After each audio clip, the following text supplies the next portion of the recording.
Hallo liebe Freunde, willkommen zu Michael Grant Klartext.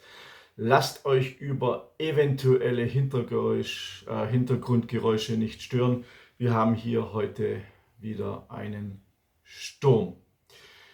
In meiner heutigen Ausgabe von Michael Grant Klartext geht es um ein Thema, das wiederum in den deutschen Medien überhaupt keinen Niederschlag findet, weil man dieses Thema klein halten will, damit die Leute nicht denken, es könnte in Deutschland ja auch bald soweit sein. Und zwar, Belgien plant den Einsatz von Soldaten gegen die eigene Zivilbevölkerung. In der Hauptstadt, in der belgischen Hauptstadt diskutierten Verteidigungsminister und Staatsanwaltschaft darüber, Soldaten und Polizisten zu gemeinsamen Patrouillen im öffentlichen Raum einzusetzen. Ohne militärische Unterstützung sei die belgische Polizei aufgrund der zunehmenden Kriminalität überfordert. Wir erinnern uns, Belgien, ein Vogue-Land, Belgien, das viele Migranten aufgenommen hat, viele Asylanten und bla bla bla bla bla bla bla bla bla.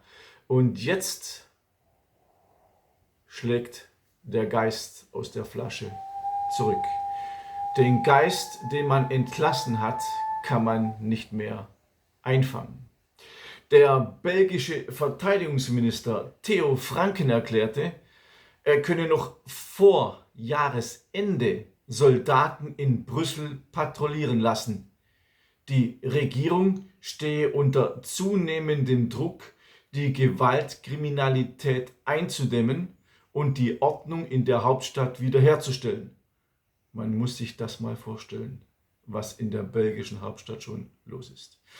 Nach Medienberichten, die in Deutschland sowieso ignoriert werden, nach Medienberichten aus der Region gab es in diesem Jahr in Brüssel bislang rund 60 Schießereien. Dabei seien 2 Menschen ums Leben gekommen. Das ist für das kleine Belgien absolut viel.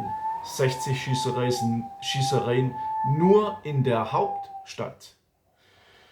Im vergangenen Monat bezeichnete der Minister für Sicherheit und Inneres Bernard Quintin die Situation als Katastrophe. Kriminelle Banden seien immer dreister geworden. Deshalb drängte er auf den Einsatz gemeinsamer Teams aus Polizisten und Soldaten. Diese müssten in kriminellen Brennpunkten in Brüssel patrouillieren und so einen Schockeffekt erzielen. Ja, er sagte Schockeffekt. In einem kürzlich veröffentlichten Interview mit Le Sawyer sagte Franken, Mitglied der flämisch-nationalistischen Partei NVA, er habe keine Einwände gegen den Einsatz von Truppen. Er bestehe jedoch darauf, dass dieser rechtlich gerechtfertigt und auf wesentliche Sicherheitsaufgaben beschränkt sein müsse. Franken, der für seine harte Haltung in Migrationsfragen bekannt ist, erklärte, ich zitiere, ich bin immer offen für eine Erhöhung der Sicherheit in Brüssel. Die Lage ist sowohl in Bezug auf die Sicherheit als auch auf politischer und gesellschaftlicher Ebene dramatisch geworden. Die Unruhen in der Hauptstadt hätten auch Auswirkungen auf die umliegenden Regionen. Zitat Ende.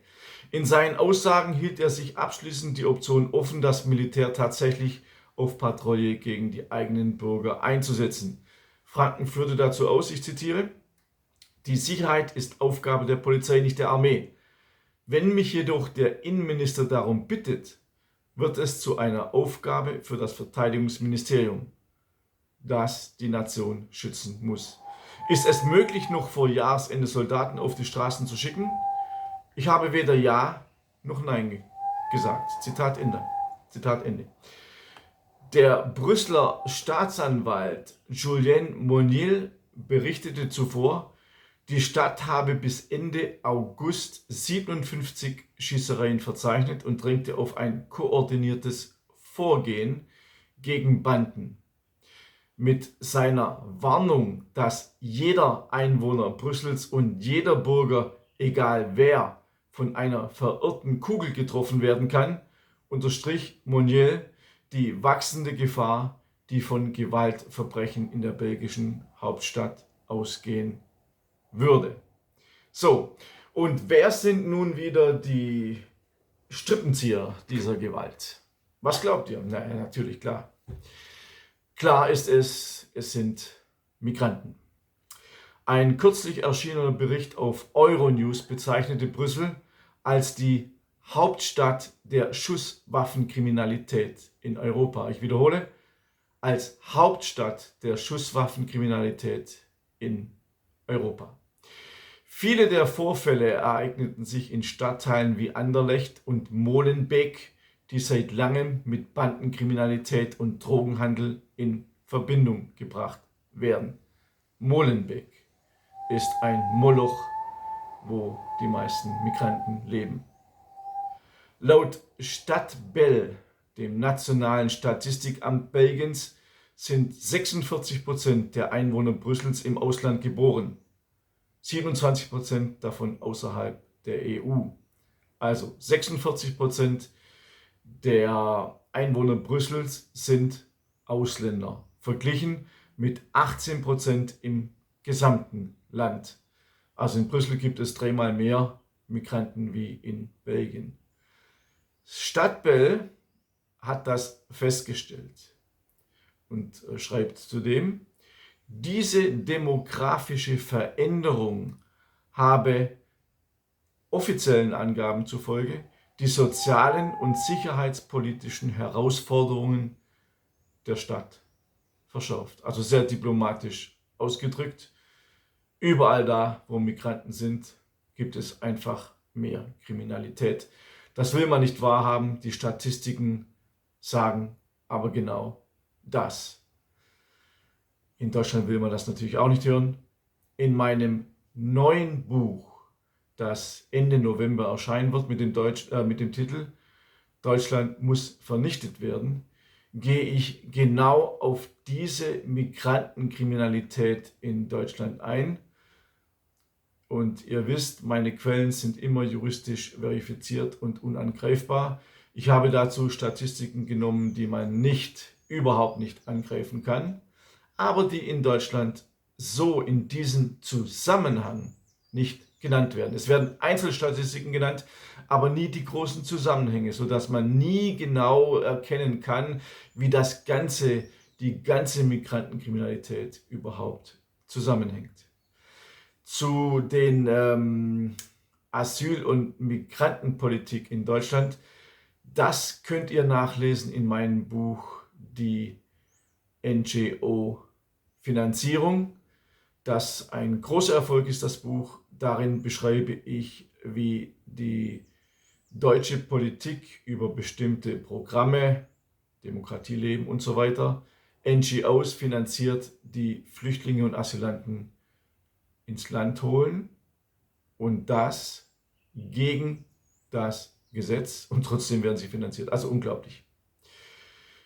Soviel zu diesem Thema heute.